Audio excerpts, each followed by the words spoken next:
Es un motivo de alegría, de suficiencia y de plenitud saber que contamos con la palabra del Señor, con la palabra de Dios. Pareciese ser un libro cualquiera, escrito como los demás. Pero para poder juzgar algo, primero hay que conocerlo. Voy a colocar un ejemplo. Yo aquí tengo una taza que contiene café. Yo puedo decirles a ustedes que este café es delicioso, pero yo puedo haberlos engañado. Pude haberle puesto un poco de sal a este café. Y ustedes con la intención se pueden ir creyendo que el café es delicioso. Pero hasta que ustedes no hagan esto y lo gusten, ustedes no van a poder comprobar eso. Eso es lo que se llama tener juicio, criterio, sustento, justificación para poder conversar de un tema. Se juzga muy a la ligera la escritura. Es que la escribieron los hombres. Es que parece que le arreglaron. Es que parece.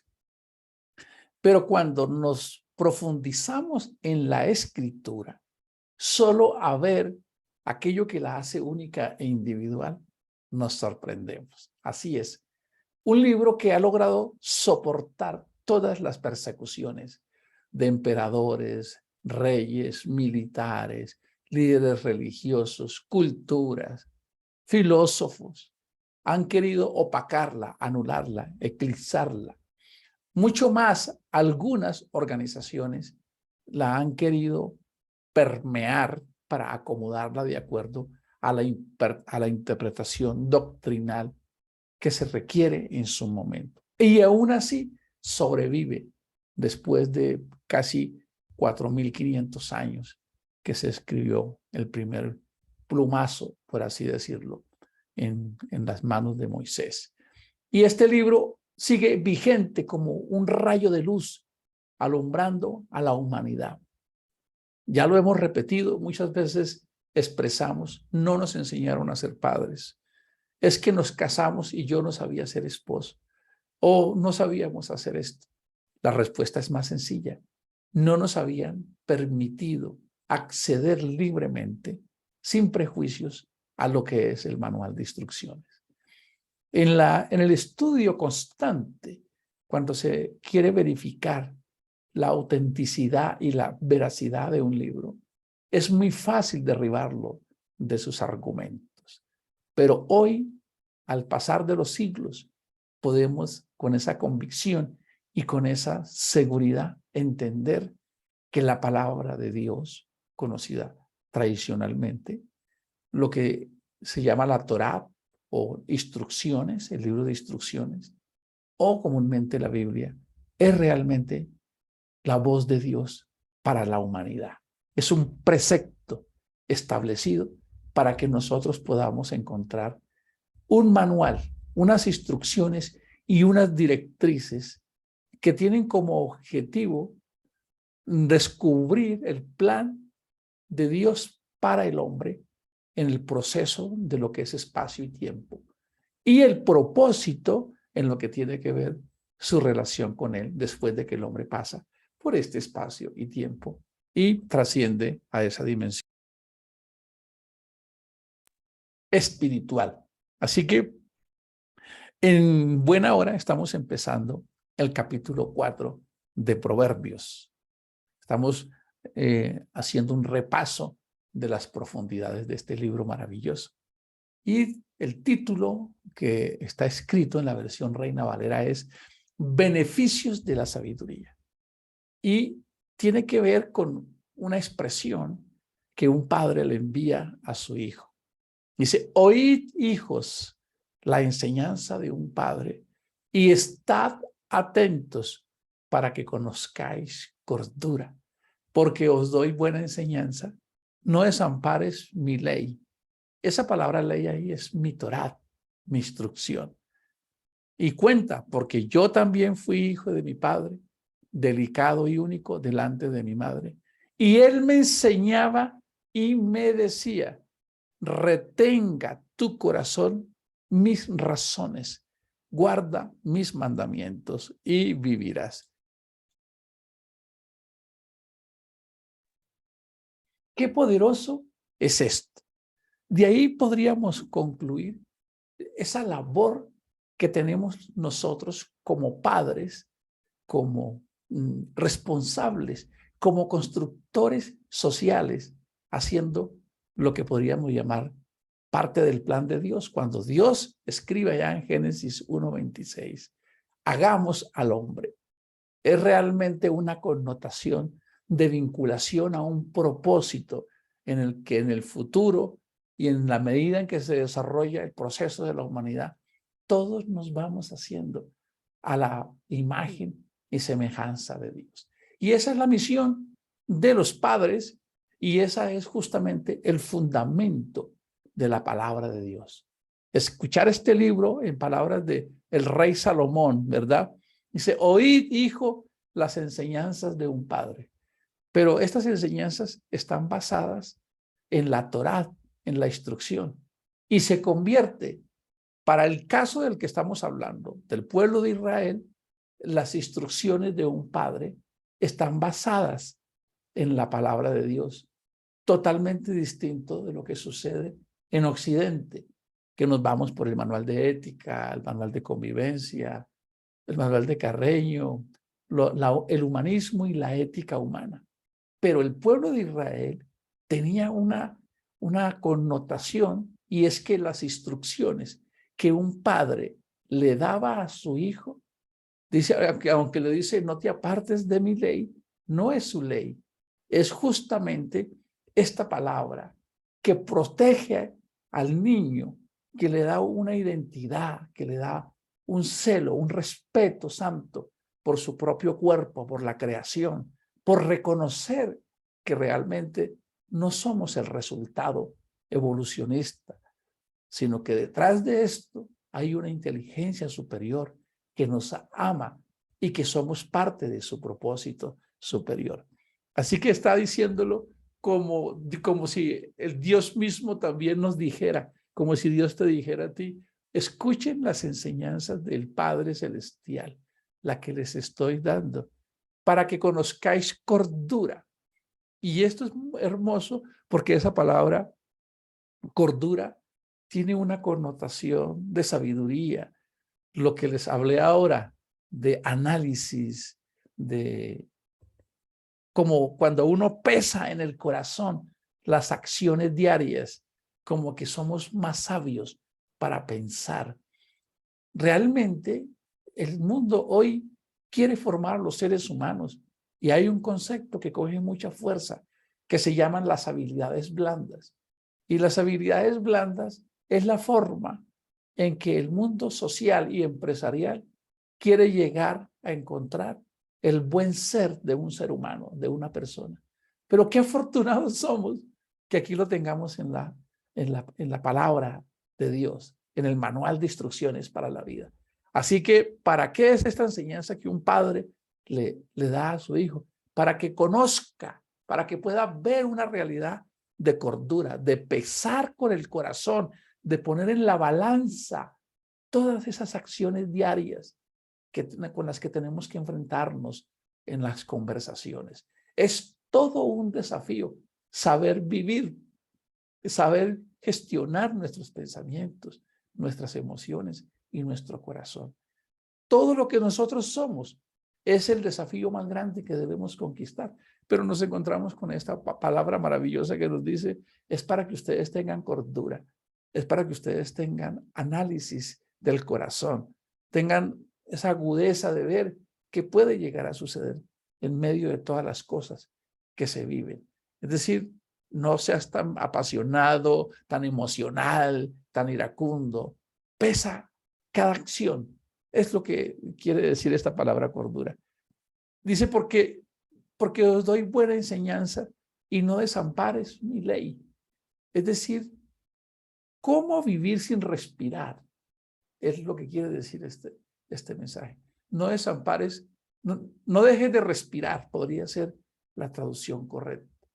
O a decirle al pez, no vivas en el agua, no desampares la ley, es que si yo realmente no me adhiero a la palabra de Dios, me estoy desamparando yo mismo, la estoy descuidando.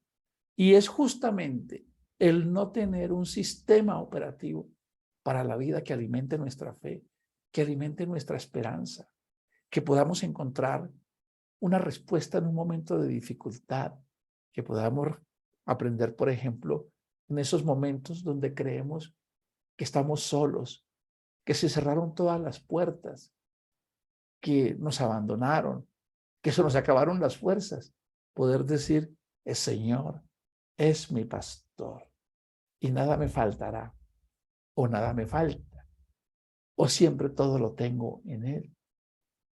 ¿Por qué? Porque si creemos que esta es la palabra de Dios, si le ponemos esa fe en ella vamos a descansar, en ella vamos a encontrar ese reposo. Muchas veces leyendo una frase, un libro, ¿verdad? Solo una frase cualquiera que escribió un hombre nos inspira, por ejemplo. Lo único que necesita el mal para triunfar es que los hombres buenos no hagan nada. Frases de los seres humanos. Pero a diferencia de eso, la palabra de Dios nos posee y nos eleva, nos saca del lodo, fortalece nuestra fe, nos vivifica, nos da una esperanza de que hay un Dios todopoderoso a favor nuestro, que nos ama, que aunque vivimos en un mundo que está regido por leyes físicas, podemos contar por Él. Muchas veces nos levantamos un día con una circunstancia que ya desde que abrimos nuestros ojos la sentimos que no la vamos a poder lograr resolver o que incluso su desenlace va a estar mal y nos cargamos en el corazón. Ya empezamos cargados y quizás por eso otras cosas que sucedan van permeadas por eso en el momento. La reacción, la decisión, la actitud, porque ya nos levantamos con nuestra humanidad que no es capaz de desligarse de ella para confiar plenamente en Dios. Y va desarrollándose el día y en algún momento, de una manera que a veces no lo entendemos, vemos que se resuelven las cosas o que tenemos más espacio y que tenemos tiempo. Y en la tarde o en la noche podemos reflexionar, qué bobada, cómo me perdí este día, ¿por qué no confío en Dios? Y es justamente lo que nos está enseñando esta palabra. Aprender a entender que cuando hablamos de la palabra de Dios, estamos hablando de una inteligencia, de una identidad, no de alguien por allá etéreo o gaseoso, sino de un Dios que nos ama, que tiene cuidado de nosotros, que conoce nuestras debilidades, que sabe hasta dónde podemos llegar y que va a estar ahí en los momentos en que nosotros lo necesitemos, aún en los momentos de crisis y aún si en algún momento tuviésemos que partir de este mundo, Él nos va a asistir ahí porque su promesa es clara que nosotros tenemos una esperanza de gloria, un sueño de una vida indestructible, inmortal, en la semejanza de Dios. Y mientras tanto, pues aprendemos a confiar aquí. Porque todos los seres humanos luchamos con algún desafío personal y a veces no sabemos qué hacer. Por eso la humanidad está sumergida, está perdida, porque está encontrando solo sus propios recursos. Y ya Jesús lo dijo, separados de mí, nada podéis hacer. Y cuando decimos que para Dios todo es posible y Él es nuestro Padre, nos genera una seguridad y una confianza y una paz que no puede dar el mundo. Entonces, el escritor dice, porque yo también fui hijo. Él está dándole instrucciones a sus hijos como un padre, pero él reflexiona y dice, porque yo también fui hijo de mi padre. Es decir, mi padre me reconoció. Tuve un padre presente. No era solamente un padre biológico, sino que estuvo conmigo. Ustedes saben que Salomón es hijo de Betsabé, el segundo hijo del amor de la vida del rey David. Y fue un hijo consentido, criado con toda la sabiduría. Creo que realmente tengo que decir algo, que además de las grandes historias de matar gigantes, osos y leones, creo que la enseñanza, el legado que se puede rescatar del rey David es la vida de Salomón, porque no es realmente el modelo ideal para hablar de cómo tener una familia. Y entonces dice, él me enseñaba, escuchen esto, él me enseñaba, hoy que estamos aquí, es decir, él me instruía, me enseñaba a colocar mi confianza en Dios, que es algo que necesitamos resignificar cuando estemos con la familia, en un almuerzo, en una actividad, decirle, a ver, un alto, mira, hoy estamos aquí almorzando, esto se lo debemos a Dios, no hay nada que realmente nosotros podamos vivir o degustar en este mundo. Él dice, abres tu mano y hay alimento, hay comida, hay provisión. ¿Cuántos de nosotros no creíamos en nuestra suficiencia y pensábamos que si no salíamos todos los días de las casas a generar alimento, no, se iban a caer las casas, la economía? Y en la pandemia Él nos demostró lo contrario, de una manera que no lo entendemos. Pudimos ir saliendo avante de eso, porque Él es fiel, porque hay principios en la voluntad de Dios que cuando colocamos nuestra fe de una manera que no la comprendemos en su soberanía, Él siempre está con nosotros. Y qué bueno esto que estamos escuchando, que vamos a instruirnos, no solamente a nuestros hijos. A veces escuchamos a quizás al esposo desmotivado porque no encuentra respuestas. No me sale trabajo, no logro hacerlo. No sé qué me pasa, me siento débil. Y ahí debe estar esa esposa diciéndole, tranquilo, vamos a confiar en Dios. Él tiene su control. Estamos instruidos en su palabra. O esa esposa que duda y que tiene miedos, porque todos tenemos, cuando no colocamos la confianza en Dios, en esa incertidumbre del mañana. El Señor nos dijo, hagan lo que tienen que hacer en el día. ¿Por qué? Dice, porque por estar preocupándose en el mañana, no se ocupan del día. Si en el día hacemos lo que tenemos que hacer, se construye el mañana. Y es un principio bíblico de alta gerencia. Jesús dijo, cada día trae su propio afán, su propia oportunidad. Constrúyelo cada día y vive de una manera sabia. Y dice, retenga tu corazón mis razones. Ese razonamiento es la capacidad de prestar la atención. Porque algo que he venido analizando, y es que cuando era joven, escuchaba la palabra que quizás mi madre me decía, pero esa palabra, aunque llegaba momentáneamente, no lograba hacer la fuerza.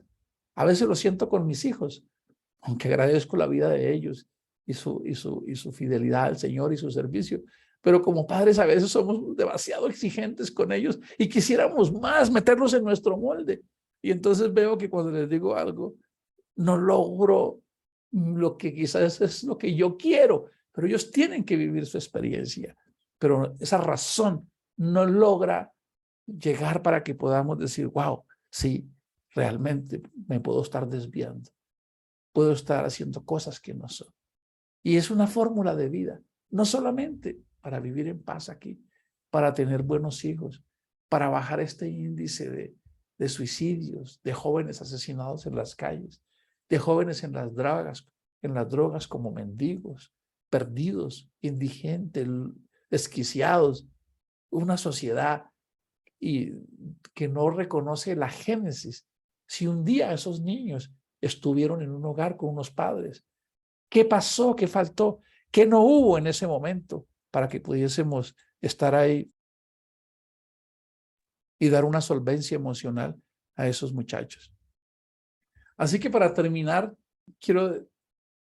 ¿cómo termina este proverbio? Dice, retén tu corazón mis enseñanzas, guarda mis mandamientos y vivirás. ¡Wow! ¡Qué poderoso es esto! Es muy contundente. Dios no se detiene a pensar, ¿tú podrías creer esto? Mira, créeme, de verdad que vas a vivir. No, Dios lo determina y sus principios son absolutos. Y cuando colocamos la fe en Él, porque solo tienes dos opciones, querido amigo que me escuchas, o crees que estas palabras dichas con esta profundidad, con esta certeza, con esta contundencia, las dice alguien que está al nivel de la expresión o simplemente es una palabra para motivarnos transitoriamente. Pero hoy podemos apropiarnos de estas palabras. Retén, ¿verdad? Tu corazón, mis razones de la palabra de Dios. Guarda esas instrucciones y vivirás. Y hoy tenemos la fortuna de echar mano de esta palabra, como dice Proverbios 3:18. Dice, la sabiduría, es decir, la manifestación de Dios, es un árbol de vida en la que se labran, a los que se abrazan. Felices son los que se aferran a ella. Cuando nos aferramos a Dios, cuando le creemos a Dios, a su palabra, y sabemos que Él tiene el control de todas las cosas, que conoce nuestras debilidades, nuestras luchas. Cuando abrimos nuestros ojos en la mañana y hacemos un inventario de una realidad que no podemos controlar, Él está ahí y nos va a ayudar como lo ha hecho hasta ahora. ¿Cuántos en esta mañana podemos decir, Ebenezer? Palabra que expresó el pueblo de Israel en su momento para decir, hasta aquí nos ayudó el Señor. Así que esta palabra nos guarda, esta palabra nos protege, esta palabra nos eleva, esta palabra nos transforma y nos da un sentido y nos da un gozo. Y cuando en la mañana la escuchamos, todo nuestro ser se llena de una fuerza que no es simplemente una motivación, sino que además nos da una finura para poder de pronto en la noche decir, Dios, creo que fui arrogante en el día, creo que aprendí porque utilizaste a alguien y me hizo ver lo que yo no veía, cuando realmente le permitimos a Dios que esta palabra labre en nosotros poco a poco. Hay que a veces hacer un alto y reflexionar si estamos dejando que sea la arrogancia, la soberbia, la que controle nuestra vida. Y es por eso que se deterioran las relaciones de amigos, de socios, padres e hijos, de naciones. La palabra de Dios es vida para quienes se aferran a ella y son muy alegres los que la abrazan. Señor, te damos gracias en este día por tu palabra, porque tú eres bueno, porque hasta aquí tú nos has ayudado, nos has sostenido, has bendecido nuestra casa, nuestra familia, nos has levantado muchas veces de las cenizas cuando estábamos tirados en el piso sin oportunidad y nos has dado una nueva esperanza. Gracias, Señor. Bendice a cada uno de tus hijos, a cada colombiano, a cada ciudadano del mundo que hoy está en cualquier lugar del país en el ocaso del día y para otros empezando con las mismas luchas, con los mismos desafíos. Pero hay un Dios, el Dios todopoderoso que ama a la humanidad. Hazte presente en nuestras vidas para que podamos encontrar el verdadero propósito. Gracias, Señor. Amén y amén.